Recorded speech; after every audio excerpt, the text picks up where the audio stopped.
ഏറെ ഭയപ്പെടുത്തുന്ന ചില വസ്തുതകൾ തന്നെയാണ് മലയാളികളെ സംബന്ധിച്ചിപ്പോൾ പുറത്തു വന്നുകൊണ്ടിരിക്കുന്നത്. കൊടും ചൂടിൽ നിന്നും ശമനം ലഭിക്കാൻ മഴ പെയ്യണമെന്ന് ആശ്വസിച്ചു. പക്ഷേ ഇപ്പോൾ പെരുമഴക്കാലം തന്നെയാണ് മലയാളികളെ ഏറ്റവും അധികം വലയ്ക്കുന്നത്. അതിനിടയിൽ കഴിഞ്ഞ ദിവസം രാത്രി അറബിക്കടലിൽ ഒരു ഭൂചലനമുണ്ടായി. സുനാമി സാധ്യത ഉണ്ടാകുമോ എന്ന ഭയപ്പാടൊക്കെ തന്നെ ഉയരുന്നു. അതിന് കൃത്യമായ മറുപടി വിദഗ്ധർ നൽകിയിട്ടുണ്ട്.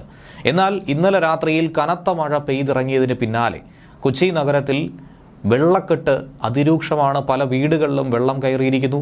പല മേഖലകളിലും മണ്ണിടിച്ചിലും അതുപോലെ തന്നെ അപകടങ്ങളുമൊക്കെ ഒരു സ്ഥിരം സംഭവമായി തന്നെ മാറുകയാണ്. വെള്ളക്കെട്ടിൽ അങ്ങനെ കൊച്ചിയും തിരുവനന്തപുരവും മുങ്ങി നിൽക്കുന്ന ഒരു സാഹചര്യത്തിൽ പ്രധാനപ്പെട്ട ശ്രദ്ധിക്കേണ്ട ചില വിവരങ്ങൾ കൂടിയാണ് പുറത്തു വരുന്നത്.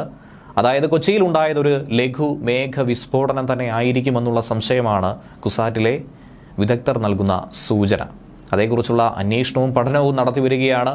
കേവലം 1.5 മണിക്കൂറിനിടയിൽ കനത്ത മഴ പെയ്തിറങ്ങിയതാണ് ഇത്രയധികം ബുദ്ധിമുട്ടുകൾക്ക് കാരണം. അതോടൊപ്പം എൽനിനോ പ്രതിഭാസത്തിന് പകരമായി ലാനിനോയും അതുപോലെ തന്നെ മറ്റ് ചില പ്രതിഭാസങ്ങൾ കൂടി കടന്നു വരുന്നത് കേരളത്തെ എത്രത്തോളം ബുദ്ധിമുട്ടിക്കുമെന്നുള്ള കാര്യം തന്നെയാണ് വിശകലനം ചെയ്യുന്നത്. കാലവർഷം അടുത്തുകൊണ്ടിരിക്കുകയാണ് കേരളത്തിലേക്ക്. അതിനിടയിലാണ് സംസ്ഥാനത്ത് പരക്കെ മഴ ലഭിക്കുന്നത്. ഇന്നലെ രാത്രി മുതൽ കേരളത്തിന്റെ പല മേഖലകളിലും പ്രദേശങ്ങളിലും കനത്ത മഴ ലഭിക്കുന്നുണ്ട്. തിരുവനന്തപുരത്തും കൊല്ലത്തും കൊച്ചിയിലുമൊക്കെ മഴക്കെടുതികൾ അതിരൂക്ഷമാണ്. സംസ്ഥാനത്ത് മഴ മുന്നറിയിപ്പിൽ അതുകൊണ്ട് തന്നെ ഒരു മാറ്റം സംഭവിച്ചിട്ടുണ്ട്. സംസ്ഥാനത്ത് മഴ വീണ്ടും ശക്തമാകുന്ന ഘട്ടത്തിൽ കൂടുതൽ ജില്ലകളിലേക്ക് യെല്ലോ അലർട്ട് പ്രഖ്യാപിച്ചു കഴിഞ്ഞു. കാലവർഷത്തിൽ മഴ കുറയാൻ കാരണമാകുന്ന പസഫിക് സമുദ്രത്തിലെ എൽനിനോ എന്ന പ്രതിഭാസം ദുർബലമായി മാറിയിരിക്കുന്നു. പക്ഷേ അതിൻ്റെ ഭാഗത്ത് സാധാരണ സ്ഥിതിയിലേക്ക് അത് എത്തുകയും അതിന് നേർവിപരീത പ്രതിഭാസമായിട്ടുള്ള ലാനിനോയിലേക്ക് മാറുകയും ചെയ്യും. ഇത് കാലവർഷത്തെ കൂടുതൽ ബലപ്പെടുത്തുമെന്നാണ് കാലാവസ്ഥാ വകുപ്പ് ഏറ്റവും ഒടുവിൽ പുറത്തിറക്കിയ റിപ്പോർട്ടിൽ ചൂണ്ടിക്കാണിക്കുന്നത്.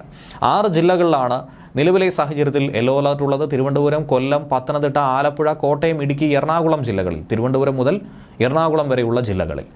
അടുത്ത 3 മണിക്കൂറിൽ 5 ജില്ലകളിൽ കനത്ത മഴ പെയ്യാനുള്ള സാധ്യതയാണ് കേന്ദ്ര കാലാവസ്ഥാ വകുപ്പ് പ്രകടമാക്കുന്നത്. കൊല്ലം, എറണാകുളം, കോട്ടയം, പത്തനംതിട്ട, ആലപ്പുഴ ജില്ലകളിലാണ് ശക്തമായ മഴ പെയ്തിറങ്ങുന്നത്.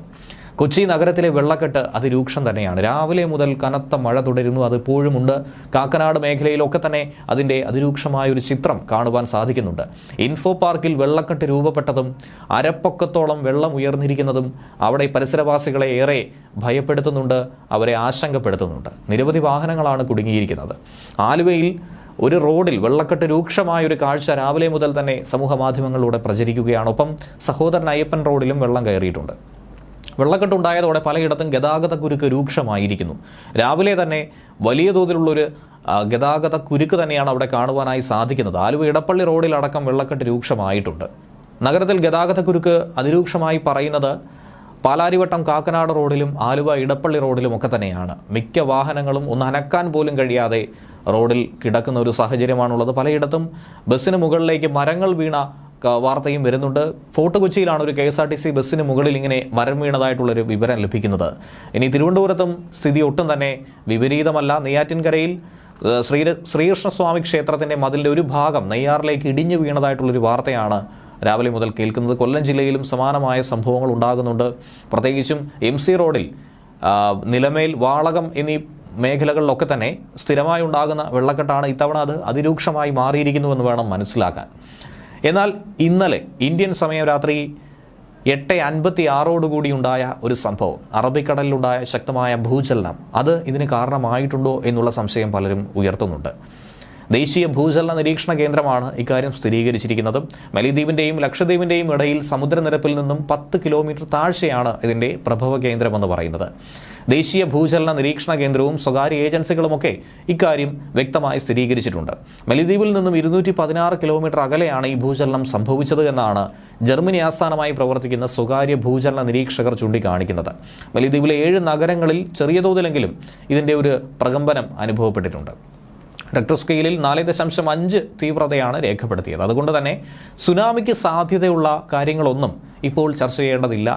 ആ തലത്തിലുള്ള തീവ്രതയില്ല എന്നാണ് നിരീക്ഷണ കേന്ദ്രം വ്യക്തമാക്കുന്നത്.